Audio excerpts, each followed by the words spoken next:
Hey everybody, welcome into the Friday Five this week, and Richard Lewis joins us for the second time this year, first two-time guest, so congratulations. Yay me. Richard in our office is very kind to provide what is called an absorption sheet, and in 30 seconds tell folks kind of what that is. It basically is a snapshot of the market at any given time. Is that correct? What I do is at the end of each month, I take the sales from that month, compare it to the sales from the same month last year, and then calculate how long it would take us to sell homes in that price point if there was no other homes go on the market. So there that's kind of exactly what we're talking about, and at the end of November he did it for the month of November and how things broke down there. Coming up in January, we'll kind of do a recap of the whole year and how the market was. The last time we talked with you was, I think, May, June, right in there, which was considered a hot time of the year. Right. Here we are in early December or mid-December now.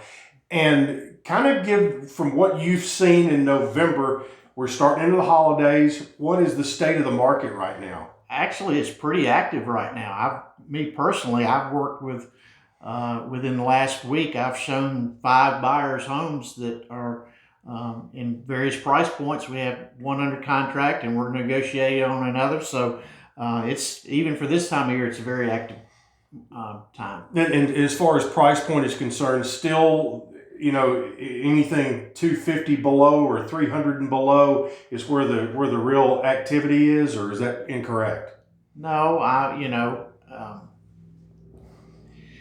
starter homes used to be at 125, 150. Now they're 225. There's one around the corner from my house that was on the market at 260 and was on the market for less than a day.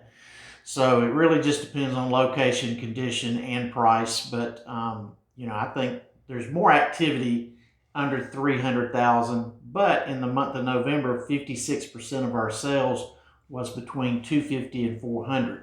Mm-hmm. So that shows that it's a good, strong market, even in the upper price points. Yeah, robust is I think is a good word, because that price point is edging up of where a lot of activity is. Well, and interest rates have something to do with that. Correct. As interest rates are lower, your dollar has more buying power. As interest rates go up, you have less buying power.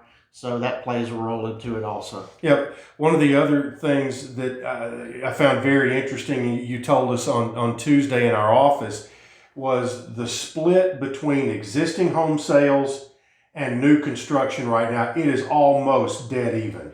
As far as available inventory, you're right. Yeah, it's pretty much neck and neck.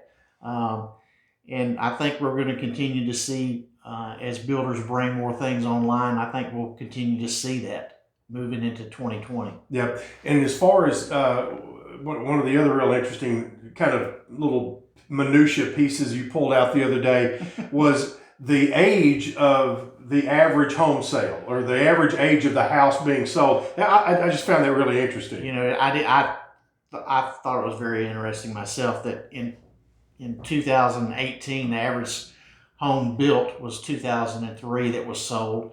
And so far in 2019, the average year built of a home that's been sold this year is 2003. So it's one of those. And that includes new construction too, correct? So pretty interesting. Now, you break it down between Murfreesboro, Smyrna, and Laverne. Right. And each city has its own flavor or own personality of what's hot, what's not.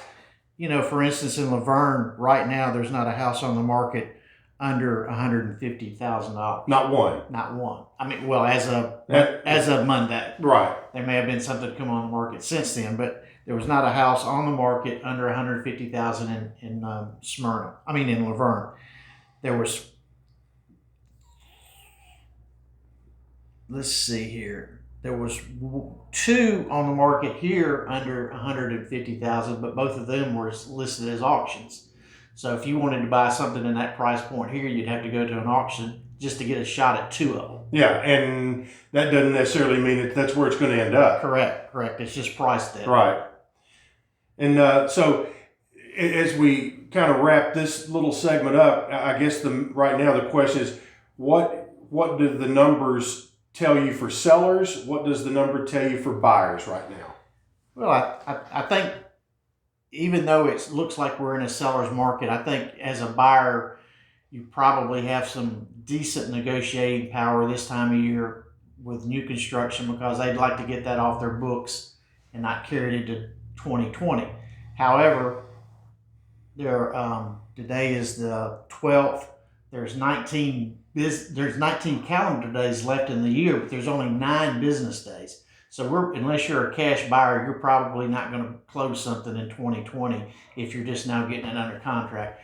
As for sellers, I think that 2020 will be a good year to be a seller, but I also think it'll be a good year to be a buyer. Yeah, and so what we're talking about then is basically a balanced market, or more balanced than it has been. I think so, yes, based on what I'm seeing. Yeah, and with that, I think the other message too is a lot of folks think, okay, here we are in the holidays, it's a bad time to sell or whatever. We're not seeing that necessarily. Well, and this time of year, most people have got their homes decorated, so they typically look a little bit nicer than they would in August or September. Not so much from a standpoint of cleanliness and that kind of thing, but a potential buyer could come in and see what it might look like if I lived here during Christmas. The landscape can look a little bit gray this time of year, but if it's trimmed and well kept, the grass is going to be brown or it's going to be gray, no trees on the leaves, but that's just part of the year. Yeah. Well, I really appreciate Richard providing an absorption sheet for all the agents here at Exit Realty, Bob Lamb and Associates.